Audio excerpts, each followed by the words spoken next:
Oklahoma has a host of historic neighborhoods, but many have disappeared into hard times with no records documenting their history, architecture, or location. Some University of Tulsa graduate students have partnered with the Oklahoma Historic Preservation Office to do something about that. As part of a cultural management class, students hit the streets to help preserve the legacy of some of Tulsa's forgotten neighborhoods. Archaeologists, historians, museum people are concerned with trying to help preserve the knowledge of our past so that we can understand ourselves currently. So this class was about that. Instead of me as the professor sort of making up a theoretical exercise for them to do in class, they actually got to go out and work with real people in a real situation. And so there was sort of a win-win for the Tulsa, city of Tulsa, for the state of Oklahoma, and for the students themselves. Sometimes, when you go to your classes and you learn sort of theoretically what you're supposed to be doing, that's different from actually having to go out and do it. I would say a lost neighborhood means a residential area that's been overlooked, forgotten. There's not much development there. People still live there, but they're not, part of the revitalization that's going on around in the community or around Tulsa, because we see construction buildings going up in Tulsa all day, every day, but these communities aren't being part of that.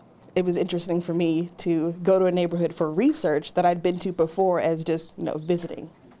I have friends who live there, so I was just shocked that this was an archaeological project.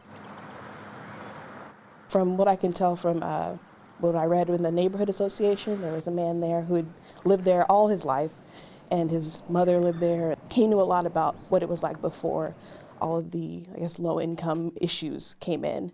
And he was saying that it was really more about trusting your neighbors helping each other, like we hear about in the 40s and 50s. Everyone's kind of working together, collaborating.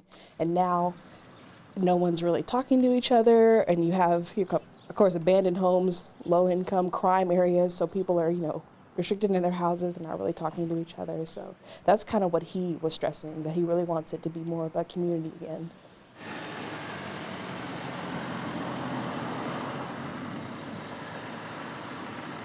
You don't really understand how much something can change until you look at where it came from. And so that was really interesting to me to see that there was nothing there, and then within 5 years there's a neighborhood with houses, and then now there's even more houses in that area. You noticed that a lot of it had been run down. Well, if they are being run down, then it's not being preserved. And so we do want to preserve that historical aspect. And Tulsa has a lot of history, and so being able to look and say, oh, what is the condition of this neighborhood now, and how can we kind of go about fixing that?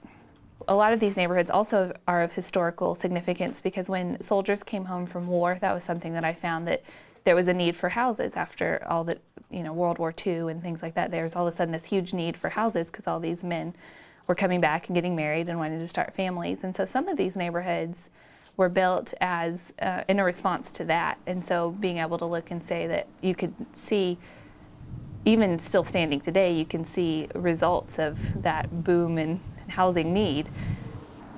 The people that live in these neighborhoods today may not realize their past, may not realize the significance of their communities. And so by going back, this kind of research going back, we can bring new revelations about their own communities and their maybe pride in the community. And that, whenever you identify historic districts, that gives them some identity. I learned about a community that I had met before, but in a new way. So it gave me a different perspective.